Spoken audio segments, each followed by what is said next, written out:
Welcome to the Ho-Ho Show. Rated the #1 most listened to podcast on Pluto. So join us now as we discuss news, politics, current events, and so much more. So clear the airways and strap in as we defend the Constitution, because freedom matters.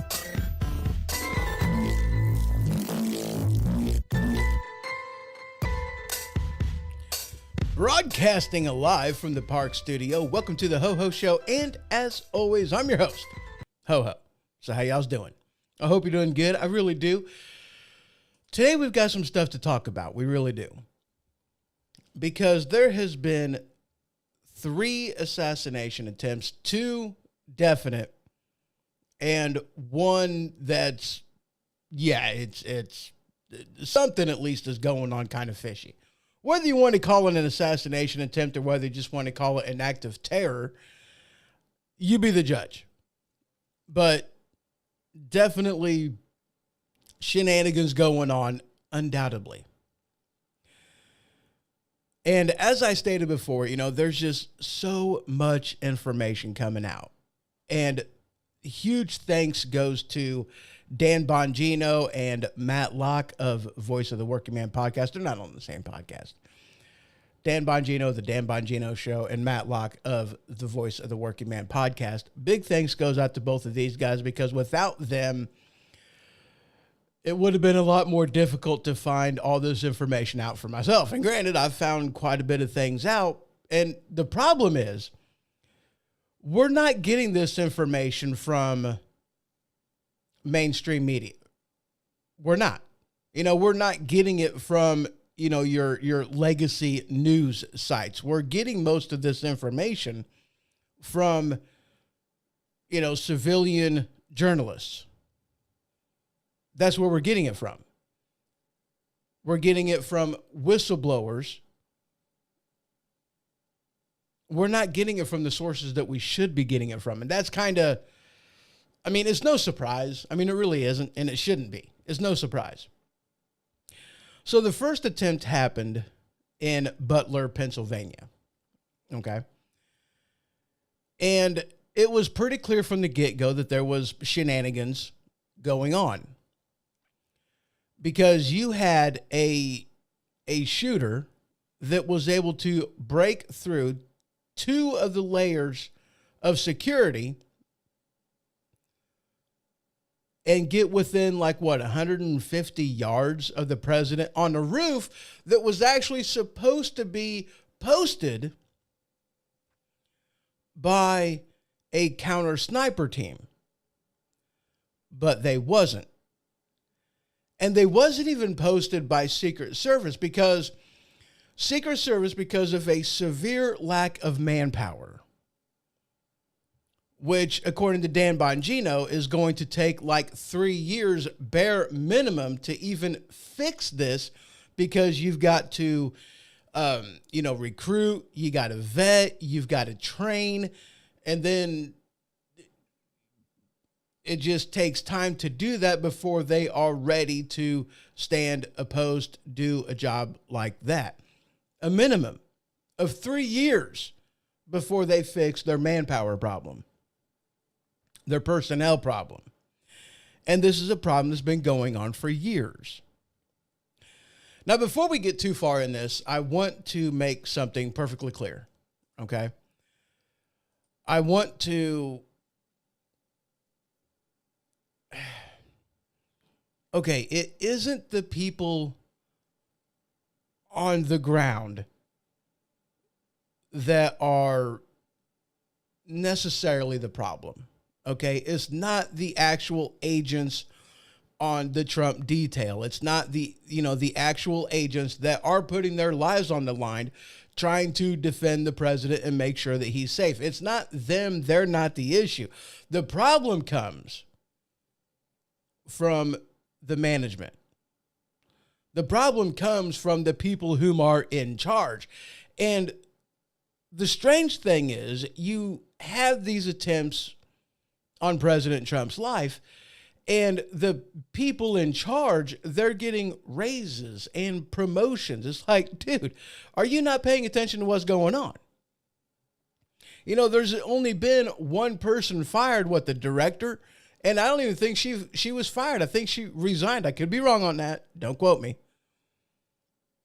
But whether she stepped down or whether she was fired, I'm not actually sure. But either way you look at it, you know, it is mismanagement, mishandling from the highest levels in the Secret Service. And the same type of thing goes on in the FBI too. They're not without blame in this either. Because whenever something like this happens, an assassination attempt on anybody, a loss of life, which is what happened at the Butler, Pennsylvania rally, there was a loss of life. Somebody did die. 2 people, including the president, got hit, got shot. It's not the Secret Service who investigates the Secret Service when something like this happens. It's the FBI. But, you know, and it's kind of funny because the reason is you don't investigate yourself. And, you know, that's why it's the FBI that investigates the Secret Service, because you do not investigate yourself. I mean, that's kind of like a duh kind of a thing, you know. But either way you look at it, it's the government investigating themselves.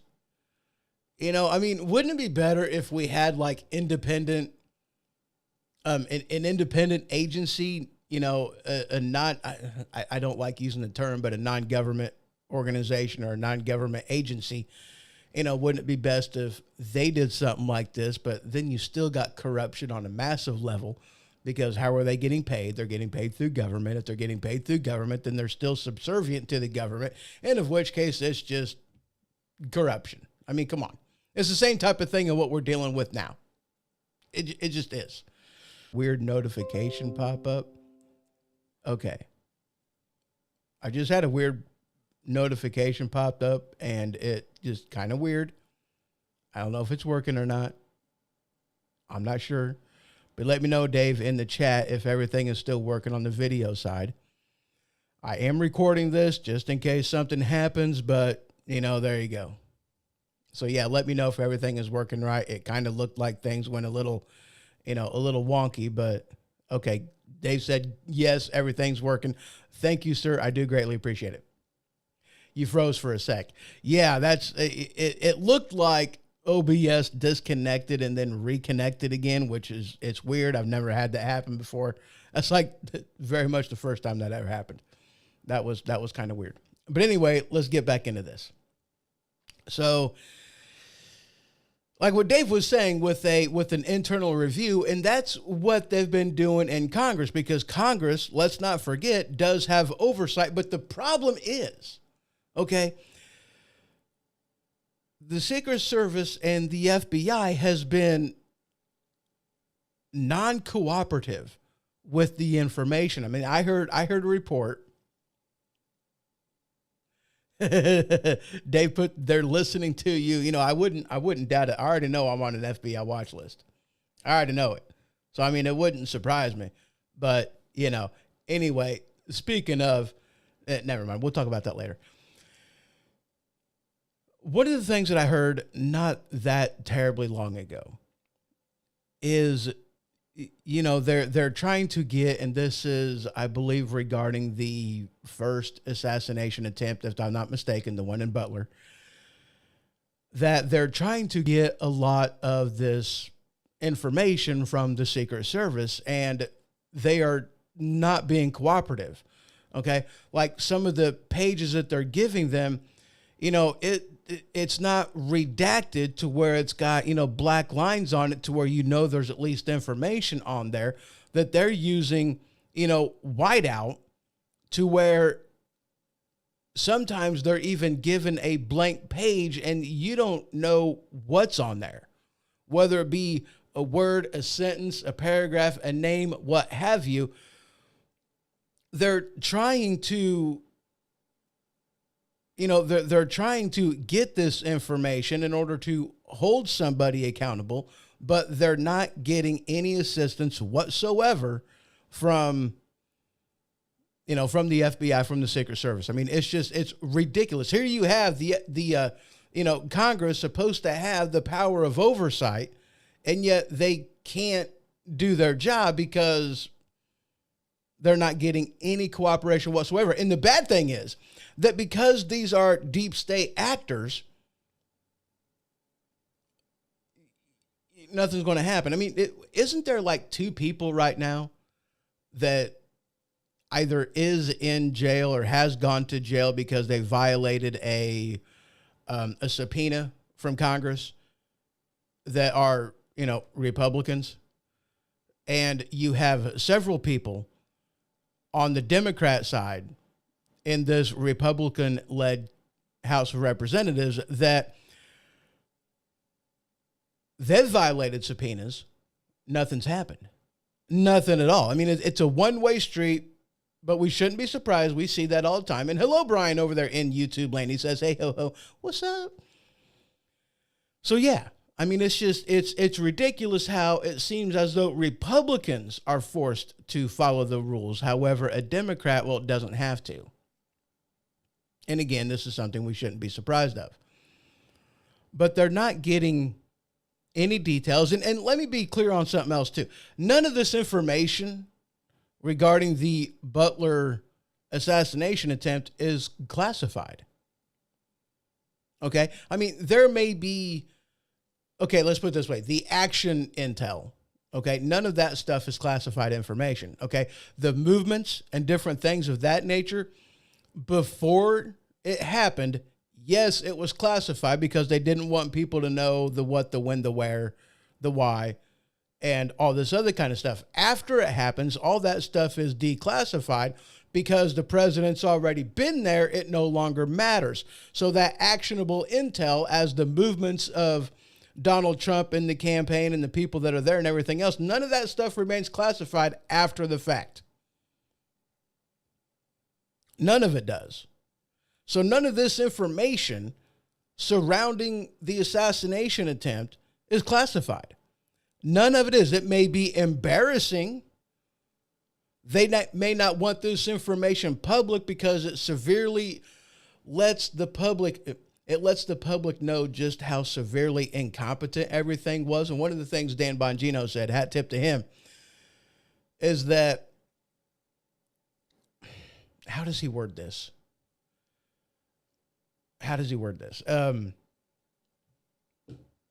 This type of incompetence is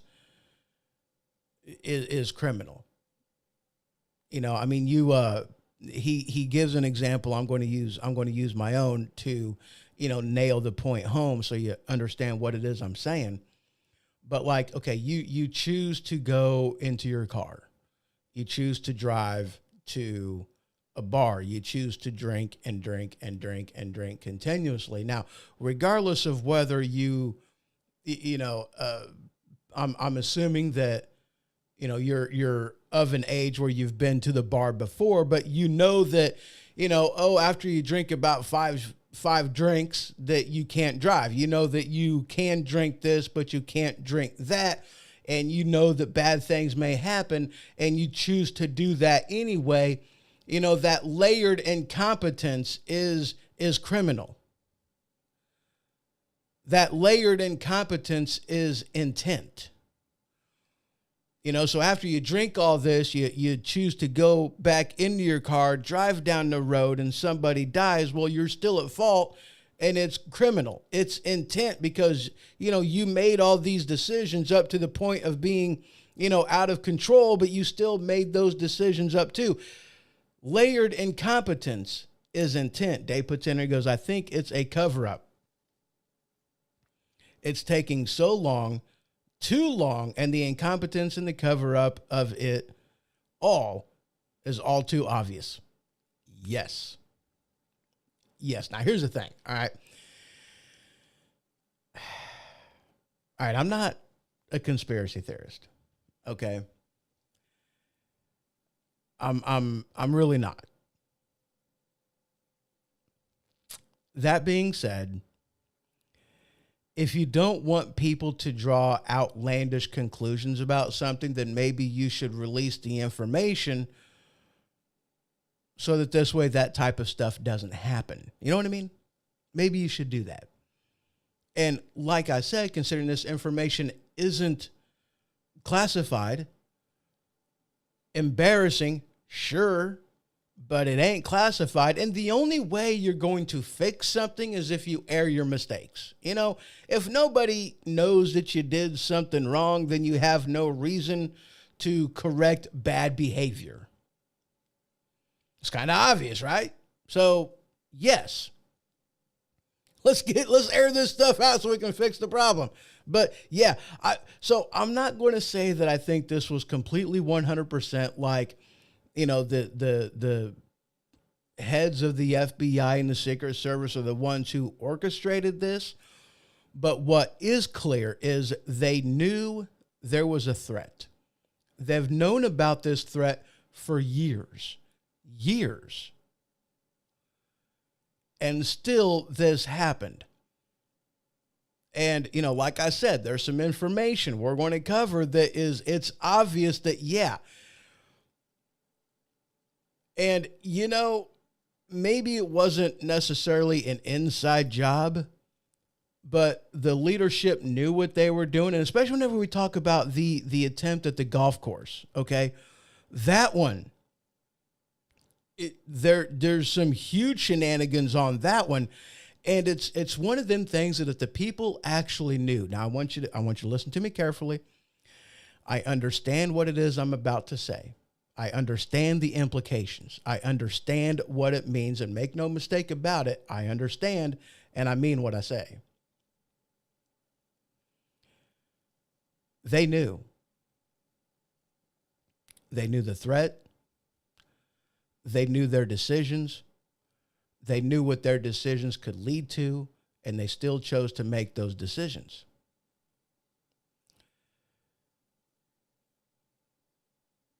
The reason why they don't want this information to come out is because if the people knew right before an election, Trump's guaranteed victory.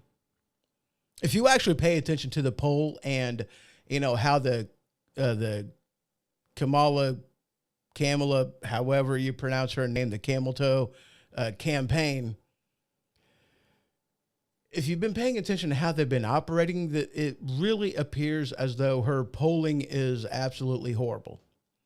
She didn't get the kind of boost that she was looking for from all these people that are backing her, like, you know, Taylor Swift. And I mean, good grief, there's a lot of them that are backing her right now. A lot of people are coming out and like, I support Kamala Harris or Kamala or however you pronounce her name. But it really looks as though she's in deep trouble. And they don't want to give Trump that kind of a push by letting him know just how bad things have been run under Democrat control. Let's be honest, it's Democrat control. You know, I mean, it is what it is. But some of the information is like, holy crap, are you kidding me? So let's get back into this, into the first assassination attempt, the one that happened at Butler County. So you have, like, I think 2 days prior to the rally, would-be assassin number one, he was there. He had a drone. He flew it over the premises in order to get a bird's eye view of what was going on. Now, here's the thing. On the Secret Service side, you have a couple different teams that are supposed to go there before an event like this. You've got counter sniper teams that are supposed to look at it and, you know, see where their problem areas are, their vulnerabilities. You have surveillance teams that goes around and look for things out of the ordinary, what have you. And is one of the things that they are looking for specifically is people whom are acting suspicious, people whom are looking like they are, you know, casing an area to do something bad, okay? Did you see the movie Sniper? Mark Wahlberg, okay? He is approached by somebody, and he is told that you are going to do a favor for us. You're one of the best. We want you to, scope this area out, look for any vulnerabilities. You may be able to catch something that we missed so that this way we can protect who it is that's going to be there. So he goes there and he cases the area out. He points out vulnerabilities, and Dave puts in and goes, here's a question. Go for it. And he gives the report to whoever the guy was that wanted the report, and then the guy gets shot, and then they blame him, and they use the footage of him casing the area out, looking for vulnerabilities as, hey, this is what you were doing. Because when you're doing something like that,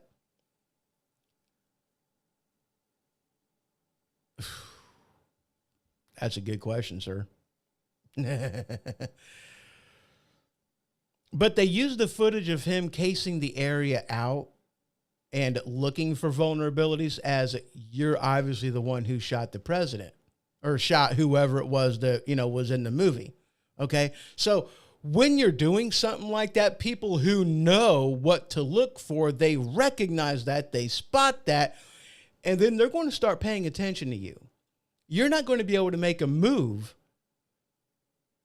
without them knowing it. So where were these counter surveillance teams? Because that's what they are. You got counter sniper teams, counter surveillance teams, and that's specifically what they're looking for, is people whom are, there you go.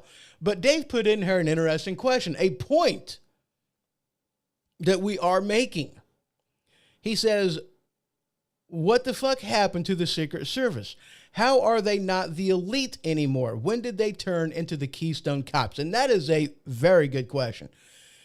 One of the things that Dan Bongino has said, and hat tip again to him, and I had spoken about this at the beginning of yesterday's show. I don't have inside sources. I don't have insiders. I don't have direct knowledge of any of this stuff. And a lot of the information that I'm getting is coming from Dan Bongino. He used to work, in the Secret Service. He was a Secret Service agent for many years. He protected both Democrats and Republicans. He knows the workings of the Secret Service. He knows how they function. He knows how they operate. And he has sources inside the Secret Service to where he's able to get this information virtually real time and, give us this information and let us know what the hell's going on. And one of the things he basically said is yesterday's technology tomorrow, because unless they have a real need to use this technology to up their game, because it wasn't that long ago. And this is pathetic. It's like, a strap for, a gun strap for a sling for your rifle. Secret Service wasn't allowed to use this until like 5 years ago. Slings have been around for freaking ever, but they weren't allowed to use it because why use it? I mean, this is an advancement. This is something that's going to help us out. Why should we help out, our agents in the Secret Service? But it wasn't until something had happened that they finally had to up their game. They don't like things like drones. They actually refuse to use drones. I don't know why. Yesterday's technology tomorrow. I mean, you would think that using a drone would be something. I mean, dude, police are using drones. The FBI uses drones. The CIA uses drones. Our enemies are using drones. And sometimes the only way to fight fire is with fire. It's not enough to be counter technology. You have to actually counter the technology, or, it's not enough to be anti-technology. You got to counter technology. You know what I mean? They've been the Keystone Cops for a while. The only time things change in the Secret Service is when somebody dies. Now, granted, in this case, somebody did die, but the problem is they haven't changed anything yet. They're too busy, instead of fixing the problem, they're too busy covering their own asses, and that's what it amounts to. Unfortunately, but that's what it amounts to. They've been the Keystone Cops for a while. And I'm really not sure when that happened, but Dan Bongino talked about it. He retired from the Secret Service back in 2011. Yeah, 2011, if I'm not mistaken. And he said, yeah, they've had issues. And, oh, yeah, by the way, they've not fixed those issues. It's ridiculous. So you're supposed to have these counter surveillance teams and counter snipers teams come in, look at the area. You know, they do a walkthrough, they check out everything. Whenever they get there, they are supposed to clear the area, post agents at the vulnerability spots. They're supposed to post their counter sniper teams, and then things just start happening. There was supposed to be a counter sniper team on the roof that he was on. But because of the manpower shortage, and part of which actually comes from the fact that, let's see, Trump was in Butler, Pennsylvania, and Dr. Biden, Jill Biden, she was in, I believe, Philadelphia doing something. She decided to go ahead and do something relatively at the same time the Butler rally was going on. They pulled people that were normally on the Trump detail off of that detail and replaced them with people that were, let's just say, less qualified for the job. Severely hindering the Trump detail. And this is also after the Trump detail wanted, this, that, and the other. They were asking for, from upper management, they were asking for more people. This like, dude, he has a high threat level. We need to protect him. We need more manpower. We need more stuff. We need these teams. And in fact, this rally was the first time that a counter sniper team has been positioned at one of his rallies. The first time. The first time since 2020, and he was no longer president, the first time. And what I had heard, this is shocking, that the counter sniper teams are based out of Washington, D.C.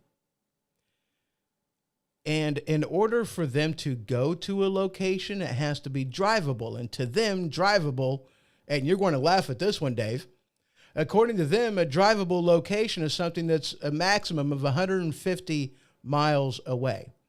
So if it goes beyond 150 miles away from their headquarters, their base operations, Washington, D.C., if it's more than 150 miles away, they don't even bother. They won't man it. And if you're wanting counter sniper teams, then those have to be manned by outside agencies. And that particular roof, which was a vulnerability, they knew it was a vulnerability. The Secret Service had, this is a location I want you to set up on as a counter sniper team. The locals, because those were the ones who were tasked with doing it, because the Secret Service didn't have the manpower to actually cover it, that task was given to locals. I don't remember if they were state, county, city. I don't remember, but they were locals, as in they were not Secret Service. And another problem is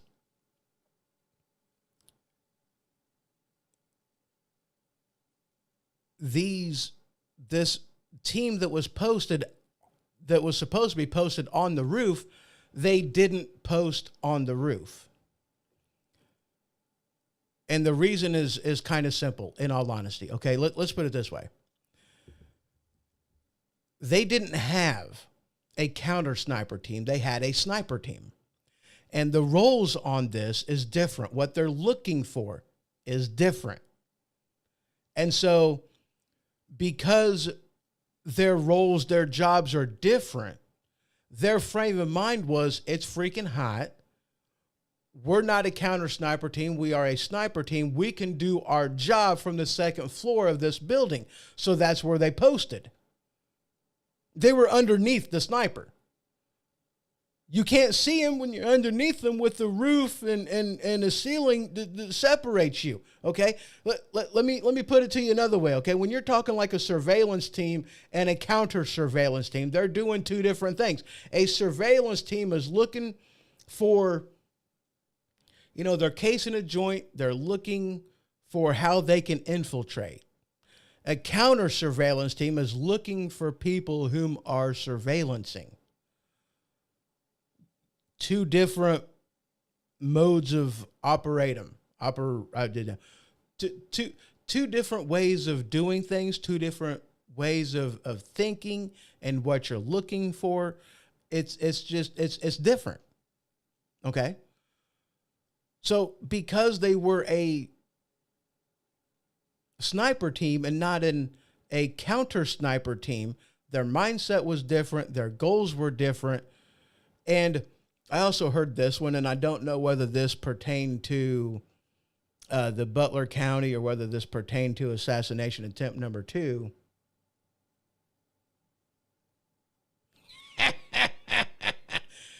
Dave, you put an interesting question in here. Dave asked, has Bongino spoken of taking over the Secret Service if Trump wins? What Bongino has done is basically offered his expertise, offered his guidance. And he has actually talked to, and has been asked various things from, people whom are trying to do the oversight of the Secret Service in order to get a lot of information. He's actually been helping with, with the investigations, with the, oversight into the Secret Service. He's actually been helping quite a bit. Now, I don't know if it's been offered to him. He has mentioned doing it, to serve his country, to help protect. He has mentioned it. I don't know any more than that. He hasn't said, how far that's gotten, but he has mentioned that, he has been talked to by, Congress people about the situation, with the assassination attempts and what's been going on. He has been helping them out, and he has been vocal about being willing to step into a role like that to clean everything up, whether he wants it to be full-time or just a part-time job to, clean it up and then get out there, to get out of it. I'm not 100% sure. It kind of sounds like he wants to get in, clean it up, install people that, can do the job and will be capable of doing the job, and then getting out and going about his business again. That's kind of how he, how it sounds like he's putting it. But yeah, he's talked about it. So that was one of the issues regarding, this counter sniper team, is the counter sniper team that was, that was told to stand the post wasn't Secret Service, and they weren't counter snipers. They were a sniper team.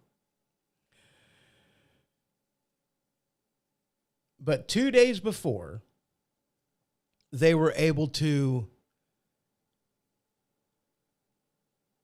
he was able to fly a drone, look at everything, scope it out. He was seen like 2 hours before the shooting with the rangefinder within the perimeter. Within the perimeter. This would-be assassin was seen there with a rangefinder. It's unclear whom his target was, per se.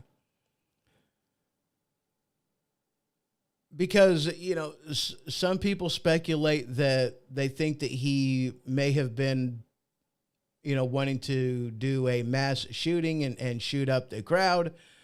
They don't know whether necessarily President Trump was his first choice, or at least where he was at.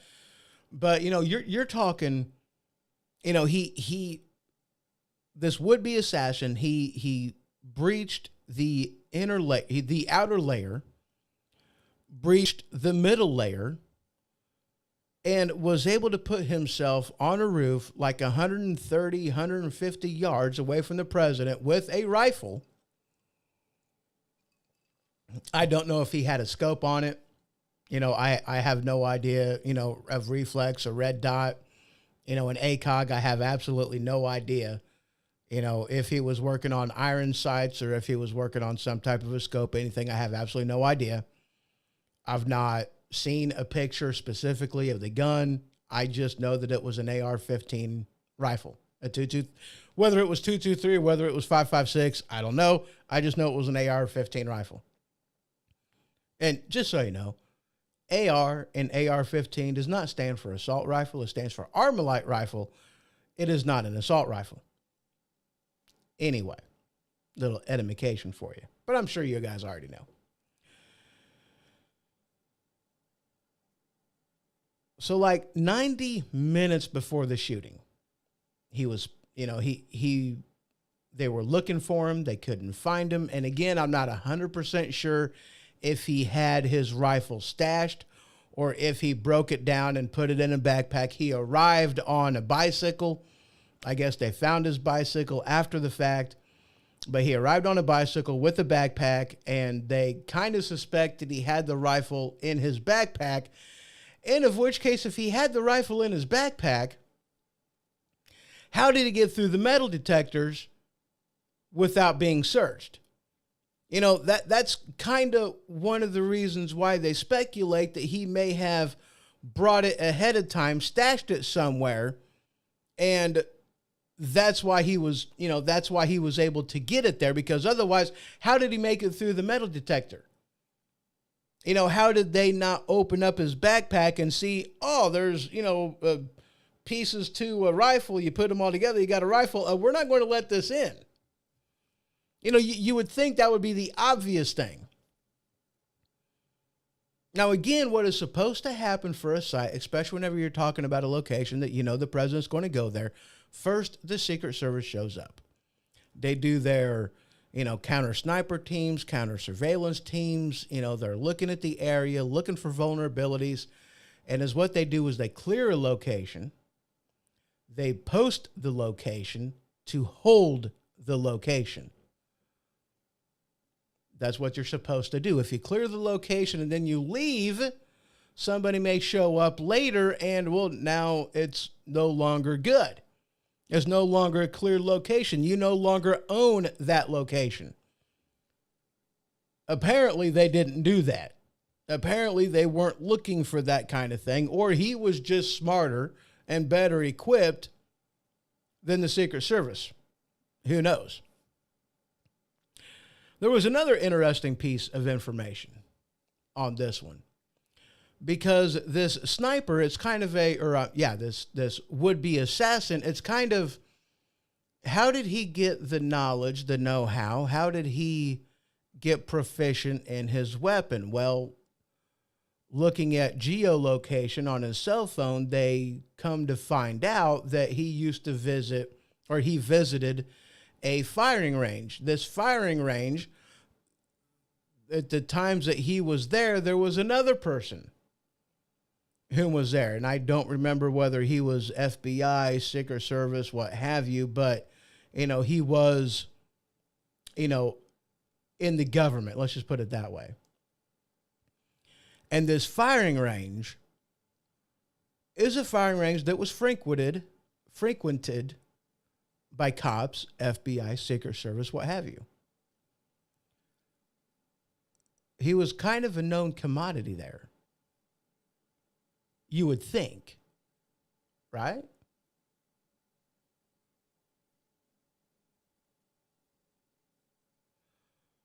But he got there 2 hours. They spotted him. 90 minutes before, I believe it was 90 minutes before, they lost sight of him. He flew a drone 2 days prior. And he was sitting up on that roof for several minutes. I've heard numerous different accounts. I've heard, he was up there and got into position like 90 minutes before shots rang out. I heard 5 minutes he was up there. So, it was at least 9 minutes that he was up there on the roof after he had already used the rangefinder and knew all that kind of stuff. The Secret Service counter sniper team that had first seen him was given a direct stand down order. And I think some of that had to do with confusion. Because, again, where the sniper was, there was supposed to be a sniper team there. Team being the operative word. They knew this person was there, a suspicious looking individual. They knew he was there. They knew that something was wrong with him. They lost sight of him. They knew he was kind of in that vicinity at Trump's, what's that time? 9 o'clock? 12, 3 o'clock. They knew that the sniper was at the 3 o'clock. We've got some radio communications. We already know this. They knew that the would-be shooter, this suspect that was a suspicious individual, they knew that he was at the president's 3 o'clock. They knew this.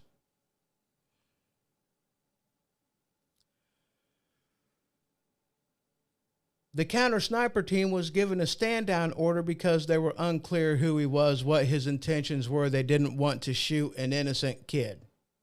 You have a gun. They knew he had a gun. Sniper team seen it, I'm assuming. Yeah. The big question on this one was, why was the president out there on the X? That's the question. Why was he there? They lost sight of this guy 90 minutes before the president was shot. They knew he was a suspicious individual. They had no reason to believe that he fled the area. Why didn't they keep the president where he was and then secure the area or find out where he was, apprehend him, what have you? They didn't do that. Instead, they let him, knowing this individual was out there on stage. 5 minutes that he was on the roof, there were people in the audience that were calling out to police saying, hey, there's a shooter on the roof, before shots rang out. There's a video of this. There's a video from the guy that was shot that clearly shows the shooter up on the roof before shots rang out. They knew he was up there. They knew where he was. And when you're supposed to have a sniper team at a location, a team tells me that you're talking more than one person, because these counter sniper teams, you got a spotter and you got the sniper. You got at least one spotter and the sniper. Dave puts in here, he goes, it raises the question, why would anyone be less qualified for the job and still be employed by the SS? And these people, are these people SS interns, accountants, cleaning folk? Well, that's the question, isn't it? His normal team, because they were more qualified and better equipped, and Jill Biden is apparently way more important than Donald Trump, his experienced people on the detail were shifted over to Jill Biden's detail. He got a less qualified detail. He really did. I mean, at this point, that's not even debated. Because Jill Biden had something going on in Philadelphia, the more experienced members of the Trump detail were sent over to Jill. Trump got a less experienced, less qualified members on the Trump detail on that day. People that had no business being there. Now, don't get me wrong. These people are good people. They really are. They're doing their job to the best of their ability. I have no doubt, there is no question in my mind that these people are not at least qualified. But they weren't the people that should have been there. They still had some kinks to work out. They still had some training they needed to go through. They're good people. They're doing the job to the best of their ability. I have no question on these Secret Service agents. They did the best they can do. Like I said, it's the upper management that had issues. Now, again, yes, Trump should not have been let out there with this people on there, and it's the incompetence. Who was in the control room? That's a question. Who was in the control room? Who in there is listening to the radio communications from these various organizations, the radio communications from the Secret Service? Who out there was doing this? And some of the things that I had heard with one of the, one of the broadcast messages on the radio, something that was said was something that wasn't a warning alarm type of a thing. I mean, it was like, hey, we got a curtain moved on this window. Okay, that happens. Nothing huge. It's not going to throw up any huge warning bells. You're just going to watch the spot there for a little while to see what the hell's going on. It's not a huge deal, and it's not even a huge concern because it happens. But what was said on the communication wasn't necessarily the buzzword. It wasn't the safe word. My safe word is apples. It wasn't a safe word that was broadcast on the radio, so they had no reason to believe that this was indeed a threat. It was a person of interest, as you may say. It's not a, hey, we have a breach of security. We got this guy whom it's a no, we have a person of interest we're looking at. Okay, so somebody else is investigating this person. I'm going to continue to do my job. When I know more, they'll tell me more, and that never happened. Lack of communication. I heard that some of the people in this location, the non-Secret Service people, they got like an hour training on a PowerPoint presentation that didn't even work half the time.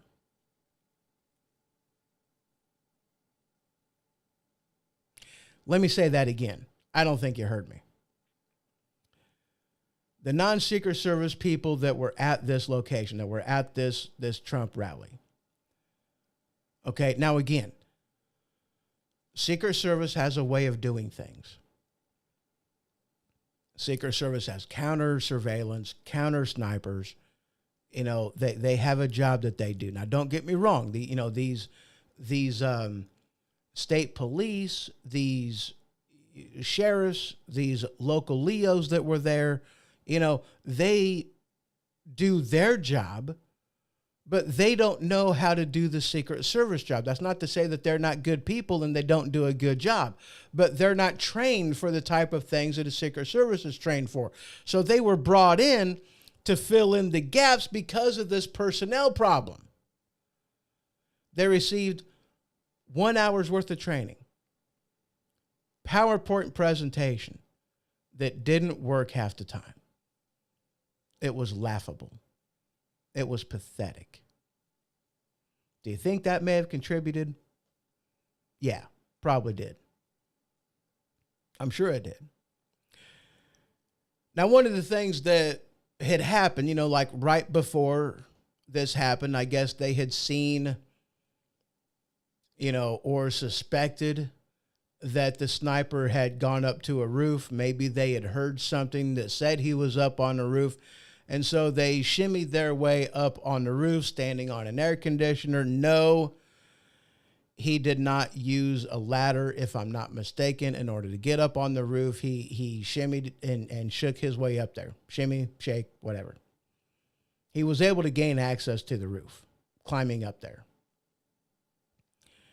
He got up there, he put himself in position, and it was a local Leo that went up there. And one of the shots that rang out was him shooting at the would-be assassin. He did not hit the assassin. The assassin, according to the coroner, only had one bullet wound. That was it. So he wasn't shot multiple times.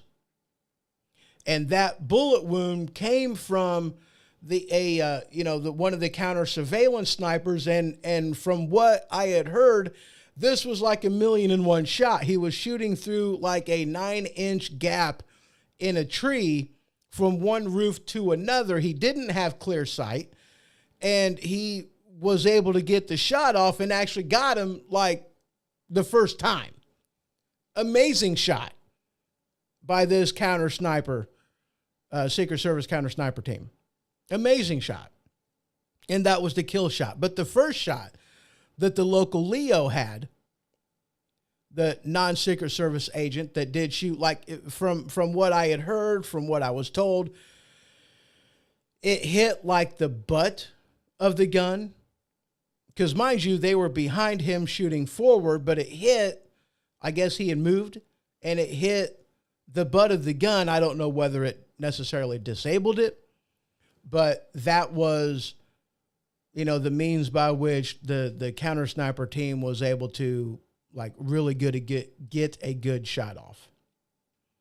And if I'm also remembering correctly, that would-be assassin at Butler, Pennsylvania, shot at the cop. I don't know if he was wounded.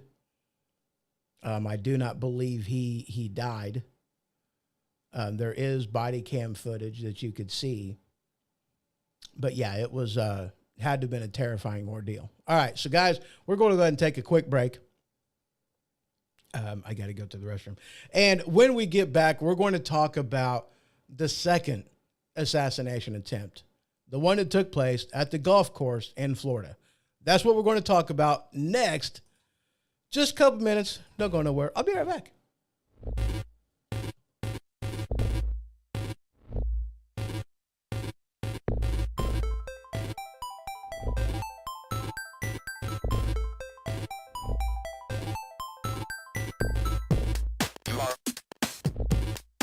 You are correct.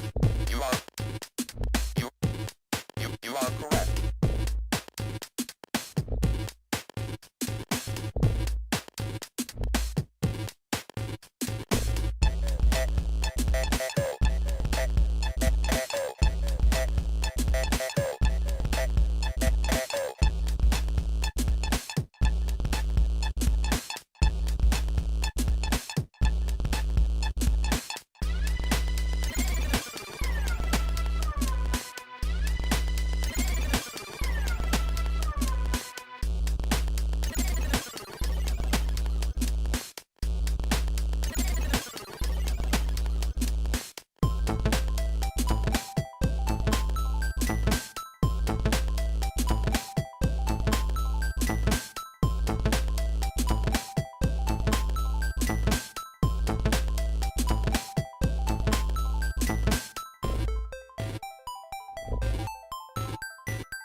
You are correct.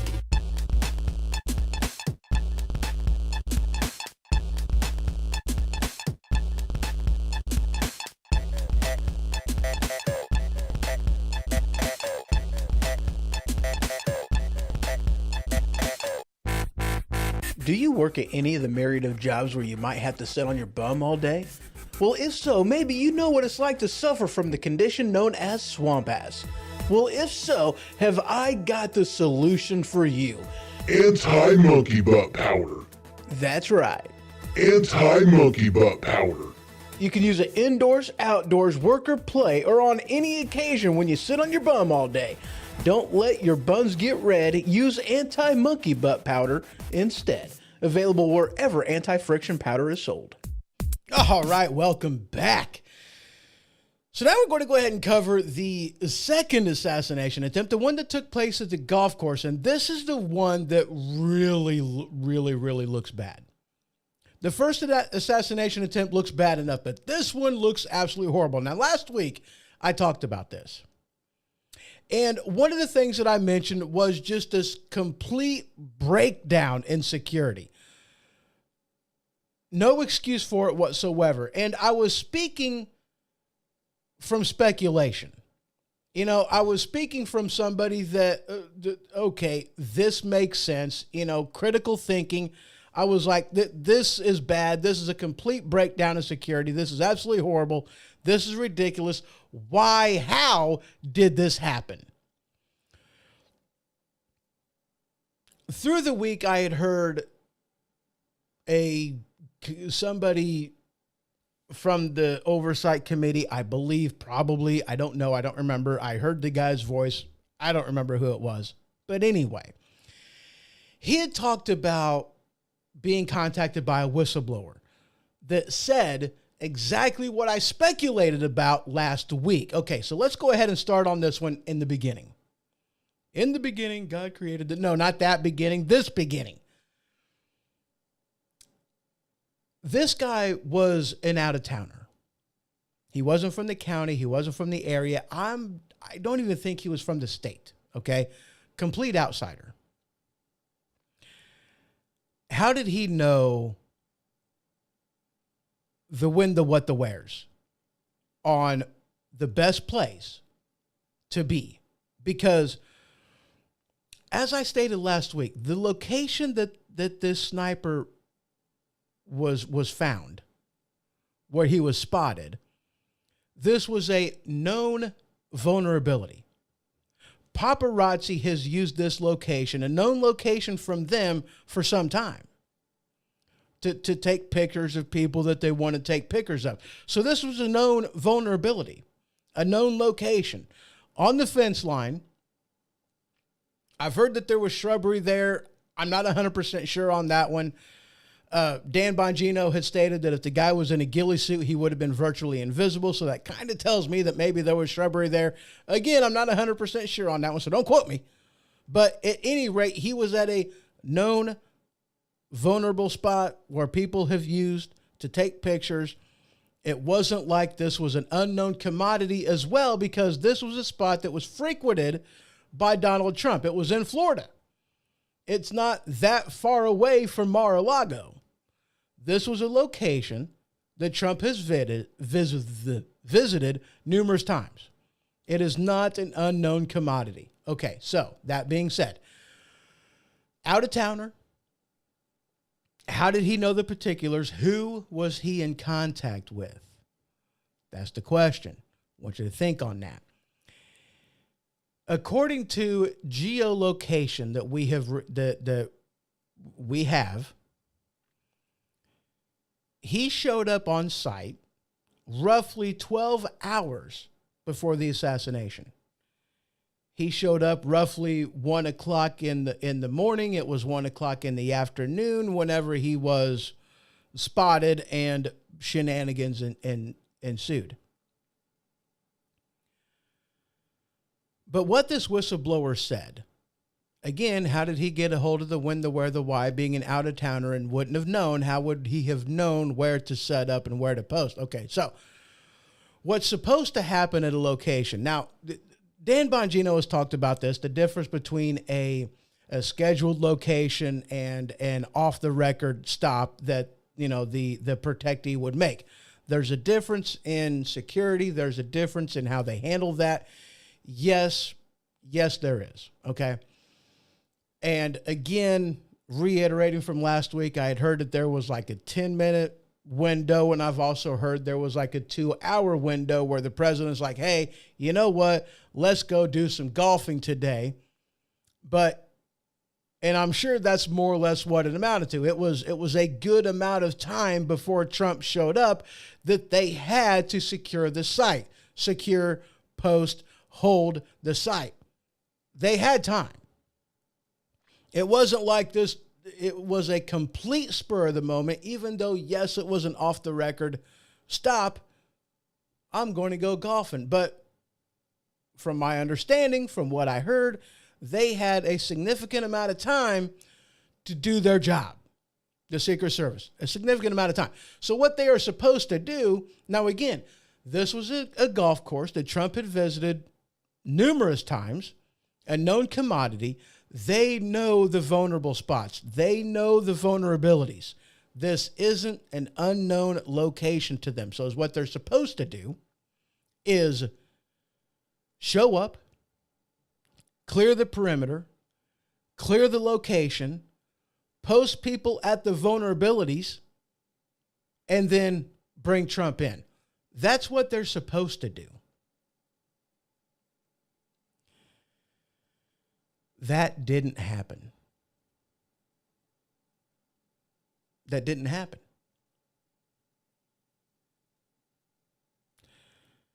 And from what this whistleblower had said is they didn't even secure the perimeter,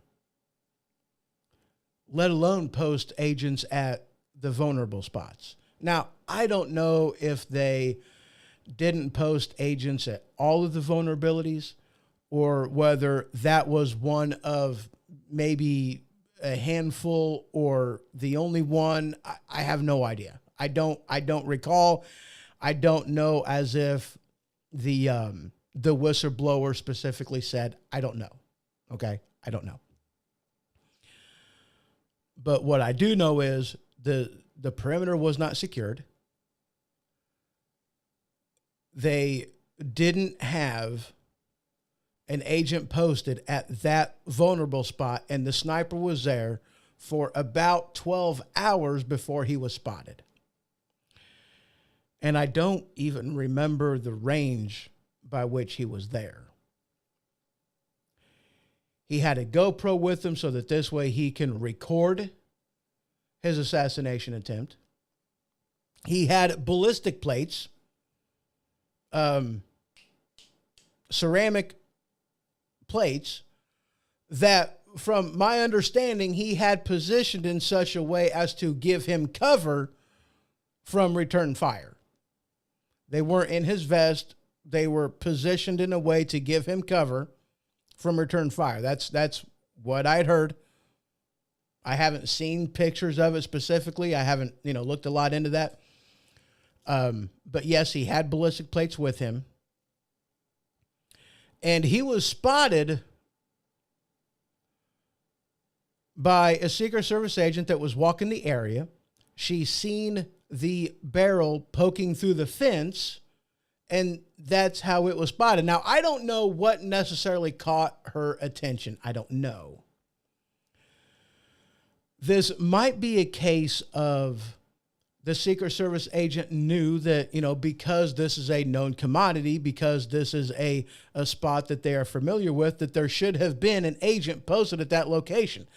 And considering there wasn't an agent posted at that vulnerable location, it caught her attention. And she went over there to take a closer look. That, again, is pure speculation. I don't know. But why else? I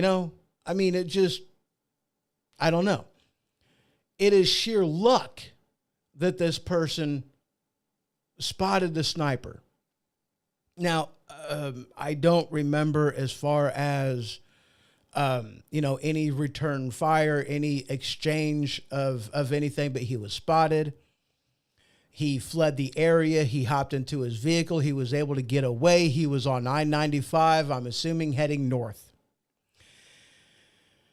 And he was picked up by, if I remember correctly from Dan Bongino, he was picked up by a county sheriff. Okay. Now, here's another interesting point. This would-be assassin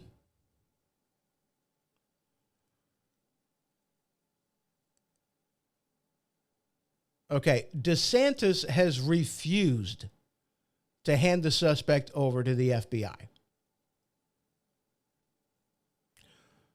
We'll handle the investigation is basically what they're saying. And my belief is, well, the FBI doesn't like that. They're kind of pissed off about this. This was an attempt on former president's life. This is our jurisdiction. I mean, I've watched a lot of, NCIS, Criminal Minds, what have you. Some of the worst fights that end up happening are fights over jurisdiction of a crime scene, of, information, forensics, the whole 9 yards. It's an interesting thing. I like watching those type of shows. I really do. But here you have a fight over jurisdiction, and Ron DeSantis is refusing to hand him over. They want to handle the investigation. They want to get all the information they can get off of him before they turn him over. And as of right now, as far as I know, they have yet to turn him over. Now, one of the things that has happened. Now, this one again, I'm going to repeat the words from Donald Trump Jr. whenever he's seen this. What the fuck? That's what Donald Trump Jr. said about this, okay?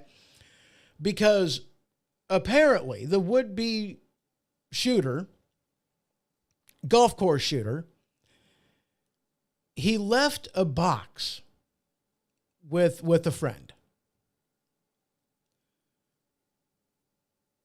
And in this box was various things. One of these things was a handwritten letter. On this letter were words, and these words spelled out, hey, this was an assassination attempt. If you're reading this, I failed. I am placing a $150,000 bounty for somebody to finish the job. Let me repeat that again. This was an assassination attempt. I am offering $150,000 to somebody to finish the job. They placed a bounty. This guy placed a bounty on former President Donald J. Trump. And when the Department of Justice released this information, that is what Donald Trump Jr. said was, what the fuck are they thinking? We still don't know. Okay, let me round this a little bit. Do y'all remember the transgender that shot up the church school in Nashville, Tennessee?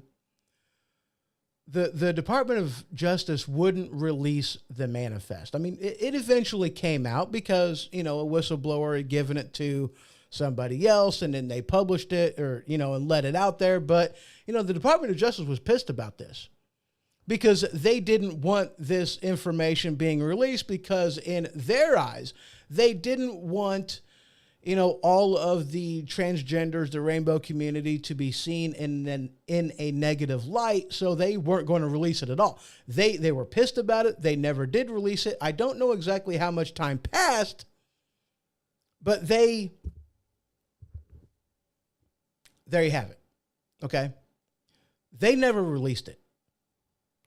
This bounty on President Trump's head, they released that within a freaking week. Do you think it was retaliation? Do you think they're...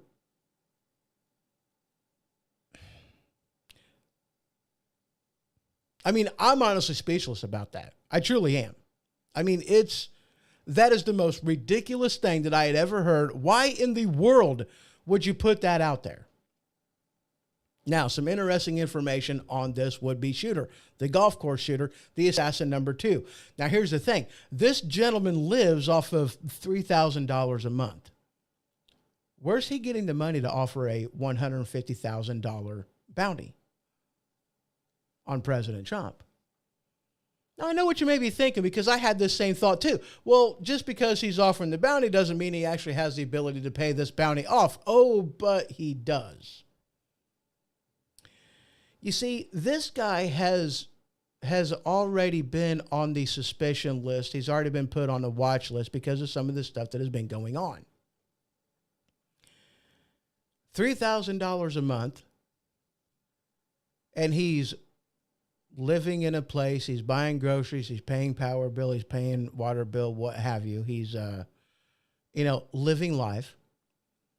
He has taken plane trips down to various places in the U.S. I believe he even took a plane trip down to Florida. He has taken plane trips to Turkey, Ukraine, Iraq or Iran. I don't remember which, maybe both. I have no idea. How did he pay for all these? The question is, or the answer is, he's getting funding from somebody. Who's he getting funding from?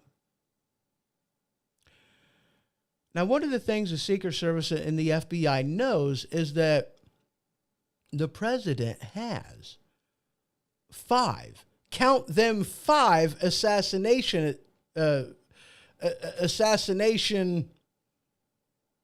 hunters teams that are here in the U.S. 5 teams hunting Donald Trump down to assassinate him. 5 assassination teams right here in the U.S.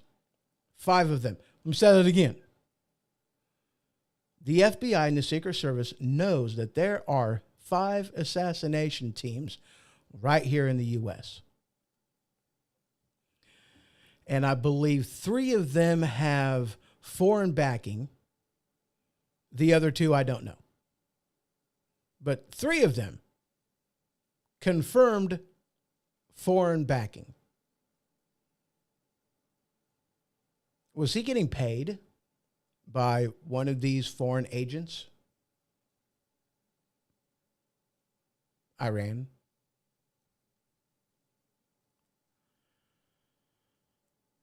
I guess when asked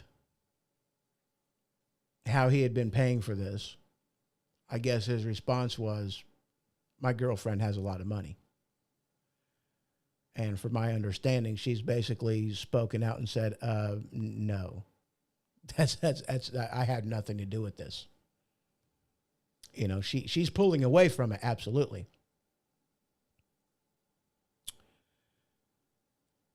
Now, if that isn't all bad enough, okay, let's do a quick recap. He was there for 12 hours. He's getting funding from somewhere, recruiting even.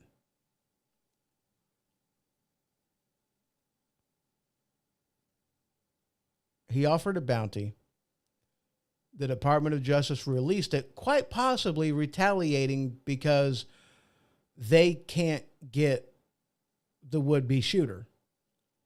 Because they probably want to bury this as quickly as possible. Going back to the first assassination attempt, the Butler County one, within a week, the government had his body cremated. Within a week. They didn't want to hold on to the body. They didn't allow anybody else to do an autopsy. They didn't allow anything whatsoever. We're basically at this point supposed to take the word from the one person that did an autopsy on him on his findings. Why did they want to get rid of it so quickly? Cremated it. Interesting.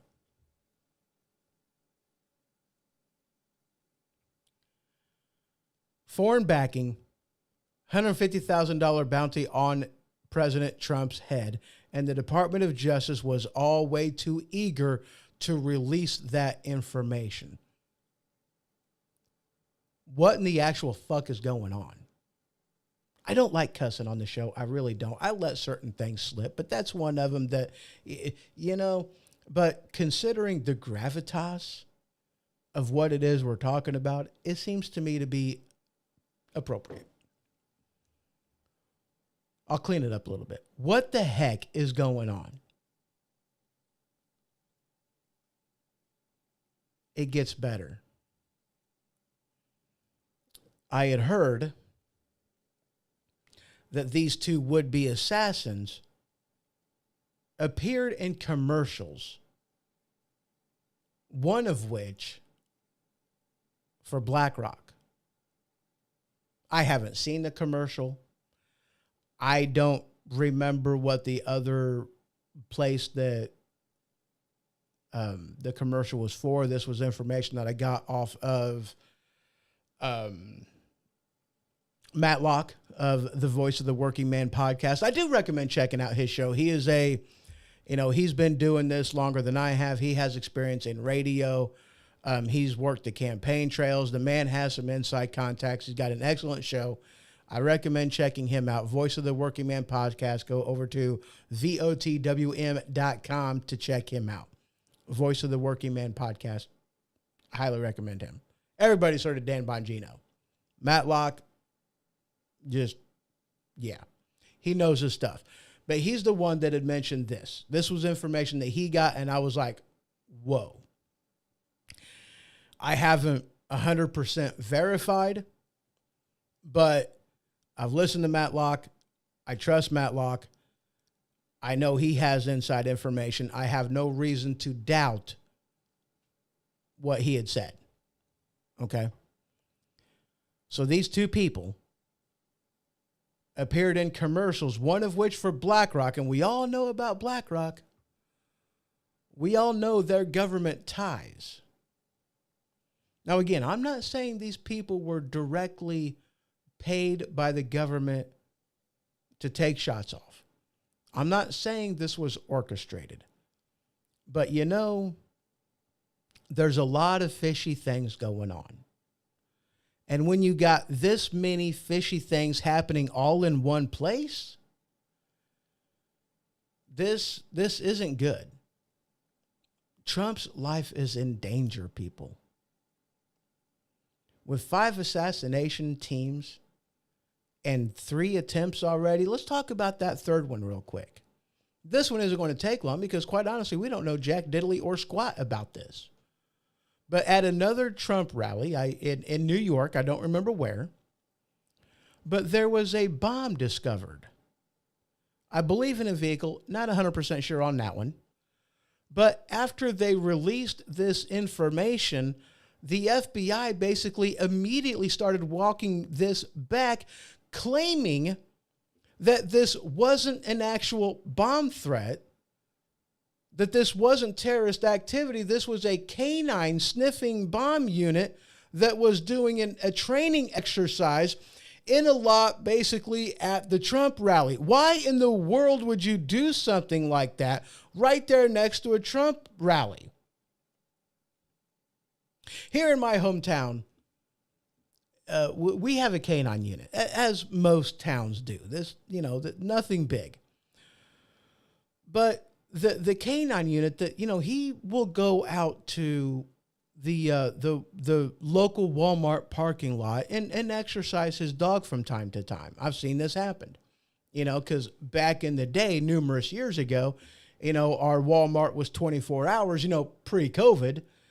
And he would go out to the empty side of the parking lot because after a certain time, they shut down one door. So you've got like nothing going on the other end of the parking lot. It's basically just empty.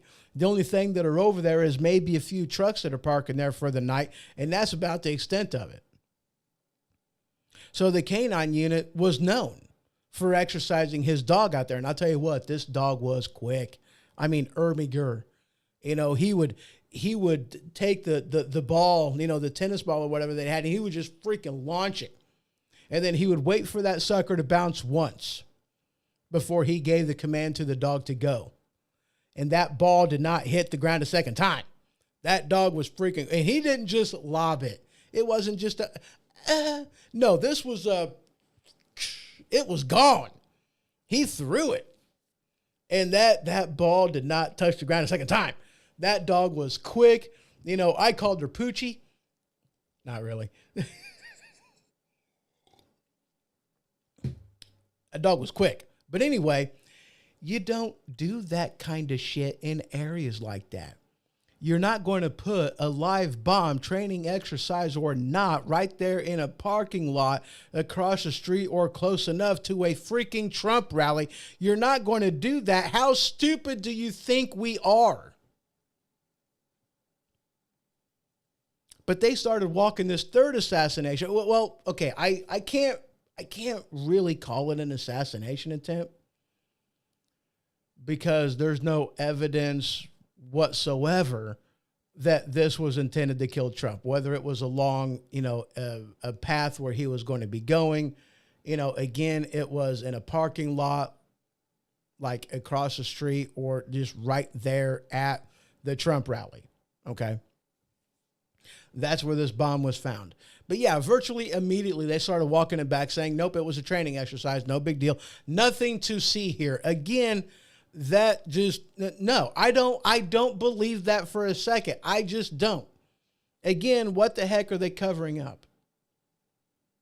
What the heck's going on here?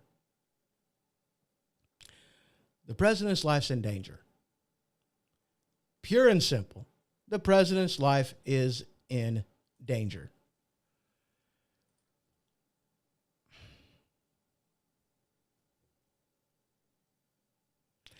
I don't know what happens. I really don't.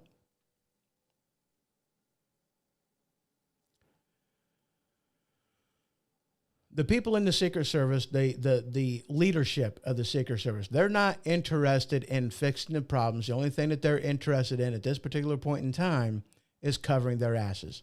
That's it. That's all they're interested in. That is all they are doing. The president's life is still in danger.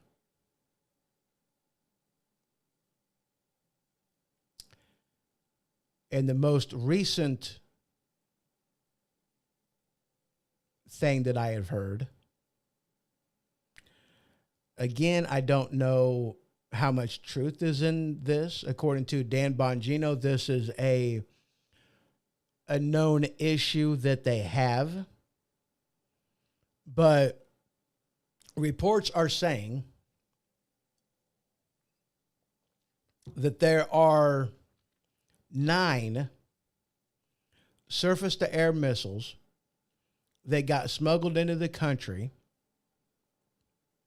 And I assume smuggled into the country because, according to Bongino, hat tip to him, that, SAMs are pretty heavily regulated and watched in the U.S. However, outside the country, that's not necessarily true.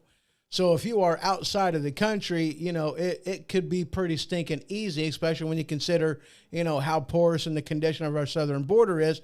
It's pretty easy to, smuggle one in. So reports are at this particular point in time that there are 9 SAM, surface-to-air missiles, that made their way into the U.S. and went to these 3 different teams, or 3 different people, as the report would say. And the goal, the suspected goal, is that they are going to go after Trump in his own plane while it is in the air. Holy crap. President's life's in danger. If something doesn't happen, and I mean immediately, holy crap.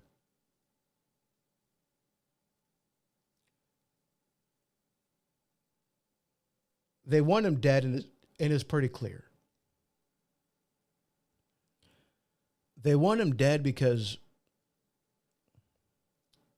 the deep state, these leaders of the FBI, the CIA, the Secret Service, they know that because of their conduct and because how they have been weaponized and how they've gone after Trump, they know that if Trump is able to get back into office, if he is able to get reelected, that their days are numbered, and they know it. Every one of them. They are aware of it. They will lose their job. A lot of them, more than likely, will wind up in prison. President Trump is the epitome of FANFO. He is the epitome of the fuck around and find out. They've fucked around, and they's about ready to find out. And that's what terrifies them. They are going to do everything in their power, up to and including, I'm not going to say assassinating the president, but allowing it to happen. It's like, oh, we're just going to do this, and whatever happens, happens. Plausible deniability. I didn't see anything because I had my eyes covered. You see what's going on here? There you go. They know this. That's what I think's kind of going on. They're terrified. of a second Trump term. Because they know that because of their conduct, because of what they have done, that they know they're going to lose their job. They're afraid that they may get more than that and go to jail. And they don't want to be the next Jeffrey Epstein. What are your thoughts? Let me know down in the comments. Send me an email, hoho@thehohoshow.com. This was a special. I do have a magazine available. You can head on over to thehohoshow.com. I believe that takes you actually to hohostudios.com. Just click on the, I'll just freaking show you. The Ho-Ho Show. Go over into the thing. There you go. So go into the hohoshow.com. Takes you to here, Ho-Ho Studios. Over here, you got the Ho-Ho Show above my left eyeball right there. Click on that. Not episodes and more. Newsfeed. Click on the newsfeed. Assassins right there. That is a magazine for this episode. Check it out. I've got several different articles in there and 34 different articles in there, information about things. Definitely head on over there and check it out. I also have another magazine in this magazine that was curated by a gentleman by the name of Adam Ellis. Big hat tip to him. His magazine has like 300 and wow. Okay. This sucker has 354 stories in it, articles that he's placed in this magazine. This thing has been flipped 770 times. Holy crap, that's huge. That's huge. And so he's put a lot of work in doing this. So check this out. Go there. I will also post this magazine on Flipboard, and I'll also put it available over there on Facebook, not only on my website. So head on over there and check that out. Actually, I think the magazine might already be on X. It might be. So yeah, head over there, check it out. There's a lot of stories in there, a lot more information to be had. That's all I got for y'all today. I thank you very much for joining in, taking the time. This was longer than what I had intended it to be, but you know what? Hey, it happens. This was important. Y'all's needed to know. A lot of things going on, and I wouldn't have been able to cover this and the other things in yesterday's show at the same time. It wasn't going to happen. There's not enough hours in the day. You know, a huge regret that I have with this podcast is time. You know, I'm a truck driver, getting done at the end of the day, you know, and Dave, you can attest to this because, you know, you drive truck too. But sometimes when you get done driving, you're drained. You know, it takes a lot to drive a truck. You're constantly dealing with idiots. You're constantly dealing with people that have absolutely no idea what it takes to drive, to stop, to maneuver a big truck. And you've constantly got to be on the lookout. You constantly got to keep your eye looking. You got to be going because you make one mistake and there's a good possibility you kill somebody. That pressure takes a lot out of you. It takes its toll. You get done driving a 10, 11 hour shift and you're wore out.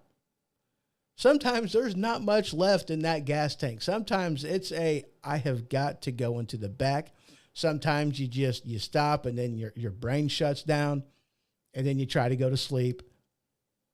Wake up 10 hours later, if you're able to sleep, and then start it all over again. It takes a lot out of you. So time sometimes is my enemy. You know, I don't have the time to do the caliber of show that I would like to do. I would like to do this, 3 times a week. I really would. I mean, I'd like to do it more, 5 days a week, Monday through Friday. There you go. That would be awesome. That'd be amazing. I'd love to do that. But truck driver, just can't do it. I wish I can do more. Maybe someday I will. Who knows? Who knows what the future holds? But anyway, that's all I got for y'all today. Have a great one, and I will see you the next one. This has been The Ho Ho Show. For more information, you can head to thehohoshow.com. And for the merchandise store, you can head on over to stinkpickle.com. That is stinkpickle.com. Until next time,